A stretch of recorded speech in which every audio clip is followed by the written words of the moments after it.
tamima, hirizi.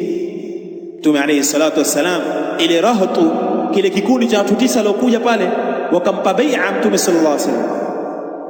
Walipompa bai'a katika wale 9, mmoja ikawa hakumpa mkono Mtume alayhi salatu wassalam. Wale maswahaba wakamwambia, ya Rasulullah, huyu mmoja wetu mbona hujampa mkono? Yani wa amsaka an wahid, akajizuilia kumpa mkono mmoja.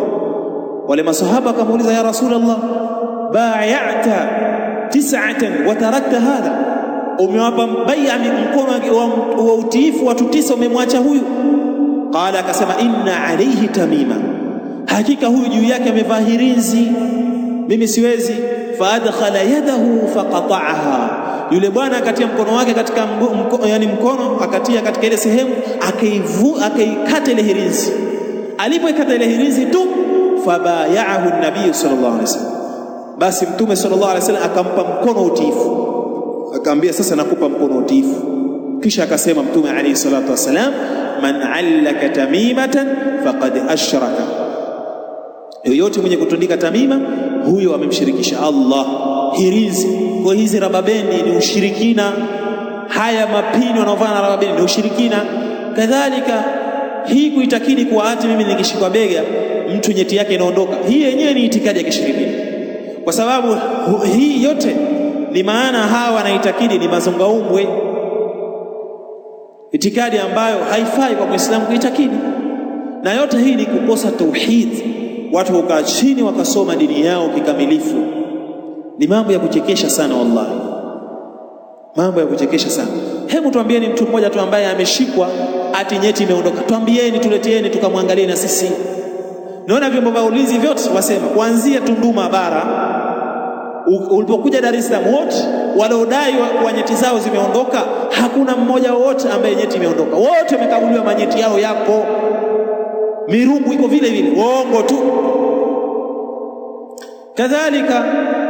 Kadhalika hata huyu wa Madejani, sijui aitwa nani huyu bwana, naye katika hospitali ya Kinyasini ameangaliwa, ipo, sio kweli kama nyeti imeondoka, amemuulisha mwenzake. Kwa hiyo nasaha zangu, ndugu zangu Waislamu, hili tukio likome, limeshatokea. Tunamwomba Allah amrehemu huyu ndugu yetu, amsamehe makosa yake, amedhulumiwa wallahi, kutila madhuluman, wameuawa kwa dhulma. Na Mtume sallallahu alaihi wasallam anasema, la zawali dunya inda Allahi ahwan, au kama qala sallallahu alaihi wasallam, kuondoka dunia yote au alkaaba kuondoka yote ni jambo jepesi mbele ya Allah kuliko kumuua mtu Muislamu ambaye hana hatia yoyote. Uenda kusema nini mbele ya Allah subhanahu wa ta'ala? Mtu anapomwambia Allah, ya Rabbi, muulize huyu, is'aluhu, muulize huyu, limadha qatalani, kwa nini ameniua mimi? Amemshika mkono, wameua. Na jambo la kuua limekuwa kama ni jambo jepesi kwa mambo ambayo ya kijinga kabisa, kwa sababu ilikuwa inatosha. Haya, nyeti haipo, basi ilikuwa vipi? Bwana, nyeti yangu haipo. Nani aliyekushika? Ni huyu, tulieni. Waitwe polisi waje, au wamwite sheha, sheha si yupo, aje sheha, au waitwe mjumbe wa nyumba 10 aje, au wazee waje, wachukuliwe apelekwe kituo cha polisi. Kwa nini sasa machukua sheria mkononi mwenu, hatua mikononi mwenu? Kwa hiyo yalla, tusije tukasikia ati nyeti imeondoka hapa Konde. Hatukubali hili jambo, hatukubali. Wewe ndio utakayedai kwa nyeti yako hivyo, tutakupiga wewe kwanza, tukutia adabu, tukupige marugu vizuri, kisha ndio tukupeleke polisi, wewe na huyo ambaye umemshtuka. Hatukubali ujinga huu, kwa sababu hizi mimi nimeona kama nilivyowaambia zinaendana na nini? Chuki. Pengine mtu ulikuwa akudai hutaki kumlipa na deni lishakuwa kubwa, endajidea kashanishika huyu bega ili auliwe, deni lako lidondoke. Umeelewa? Au kuna chuki tu binafsi, au yaenda na sababu ya nini? Ushirikina, au yaenda na sababu ya wizi. Kama hii Kijangwani ni sababu ya wizi, wataka kumwibia yule TRA. Haya, wapi na wapi TRA na mambo ya kushika bega ati achukue nyeti? TRA ataka nyeti, ataka pesa jamani. TRA si ataka tax, ataka pesa, kodi, au vipi? Wapi na wapi na nyeti? Ili nyeti hapa. Kisha mimi nauliza swali, hizi nyeti wakishazichukua zipeleka wapi? Akili hivyo, yani akizaliwa yani mtu achukue nyeti ya mwenzake ya nini? Yeye mwenyewe ana nyeti yake, yeye mwenyewe amshinda nyeti yake. Akishachukua ile nyeti apeleka wapi? Yani akili hata haitaki hata degree, ataka D2 tu, D2. Kwa sisi ambao tumesoma Cuba, sisi tunasoma Cuba ni tunaona kama ni mambo ya kijinga sana. D2 tu. Si unavyosema vijana, haitaki degree, ataka D2, na sisi tuna zaidi hata D2. Hizi nyeti akishazichukua na zipeleka wapi? Hakuna. Ni habari za urongo, kadhibu, wazur wa buhtan. Ni urongo tena ambao umeota mapembe. Ni kadhibu lahu qurun, ni uongo ambao una mapembe, si kweli. Kozindukeni ndugu zangu Wakonde na viungwa vyake, tusije tukasikia habari ya nyeti hapa. Hatutokubaliana kwa sababu nasema hivi kwa sababu tengeneza kuwa na chuki. Mtu akamwambia ustadhi kanishika bega, haya ustadhi na yapigwa uliwa au sio kweli jamani? Kweli hivyo. Na unaweza kwa ustadhi ukilatema kikatu tutandika sisi, ngojea akukaribia pale pengine wala mishikaki, nishashika bega ni ustadhi, haya ustadhi na uliwa. Hatukubali milele ujinga huu. Wewe utakisema mambo hayo tukupiga wewe kwanza ngumi kama 4-5 hivi, kwa sababu tuko vizuri pia ukija katika nyanja hizo za ngumi.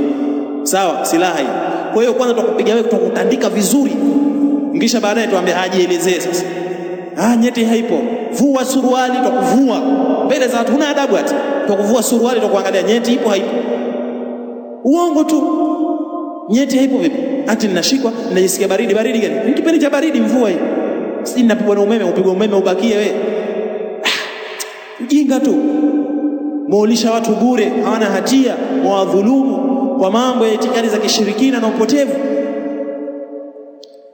Kwa hiyo tuchunge. Kisha hili jambo pia mimi nimegundua jambo jingine, ikiwa ile sura ni ngeni, kwa sababu bwana huyu nasikia ilikuwa ametoka Dar es Salaam hajulikani.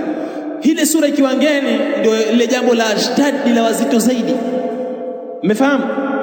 Yani mfano umekuja hapa Konde, umekuja shughuli yako tu, pengine hapa kuna sura ngeni, mtu akaja kuswali akatoka, ukaenda pale ukanunua pengine supu ya pweza, haya mara salamu sijui kijibega kikaja wewe, nishashikwa bega. Sasa iko hivi, na ikiangaliwa sura haijulikani, Konde hajulikani, auliwa huyo. Mara nyingi inaenda hivyo. Kwa hiyo tusiwadhulumu watu, wala tusizungushe huu zushi. Bali kuna baadhi ya Waislamu mimi naona sikia akili zao ni ndogo. Utakuta mtu anaweka status ya yule maiti. Faida yake nini?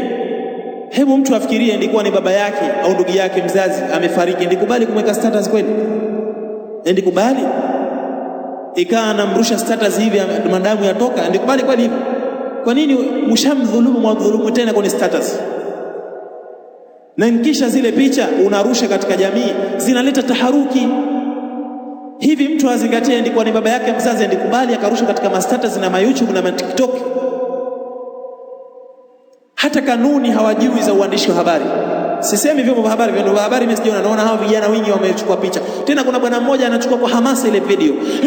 Saa hizi 1:30 hapa Madenchani kashauliwa. Ujinga. Ndio nini sasa hamasa hizo? Ati la tufanyia hamasa. Anafanya kama ile tukio kweli. Nani kakwambia? Ngisha angalia, ilikuwa hawajamjua kama ni kijana wao, ni mpemba mwizi wao. Kwa sababu tukitaka tusitake upemba upo ule mimi mpemba mwenzangu iko hiyo jamani.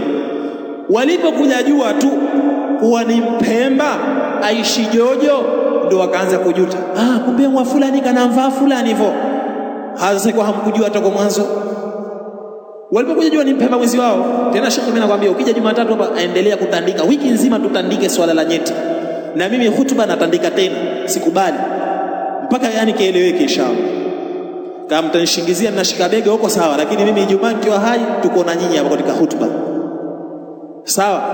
Hapa ni yani mpaka kieleweke. Hatuwezi kukubali ati watu wafariki kwa sababu itikadi za kijinga za kishirikina.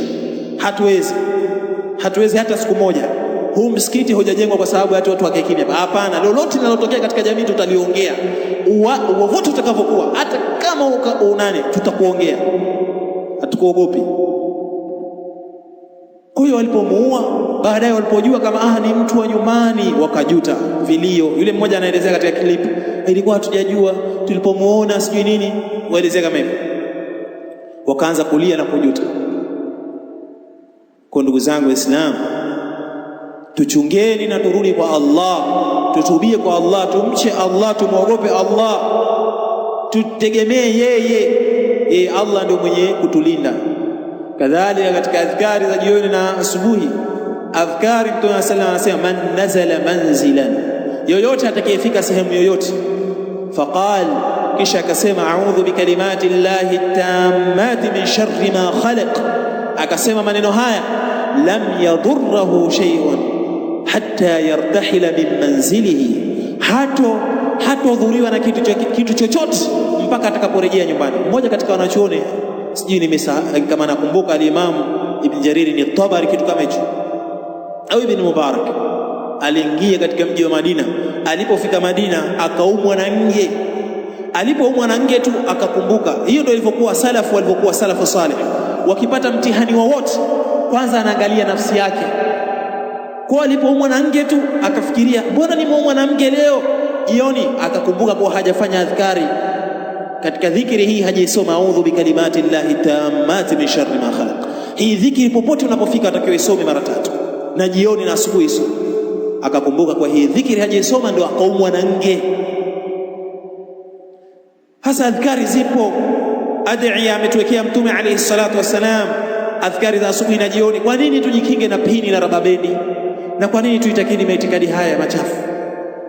Kwa ndugu zangu Waislamu, hii ni tambihi ndogo nilisema niitoe kwa ajili ya ndugu zangu katika Pemba, kisiwa hichi, kadhalika ndugu zangu wa Konde hasa, na nasaha hizi kwa ujumla kwa kila ambaye atakayezisikia, ambaye yuko katika msikiti, nje ya msikiti, ambaye yuko nje ya kisiwa, ndugu zangu wa Tanzania wote, na kila ambaye ni Muislamu, tunatakiwa tuwe makini.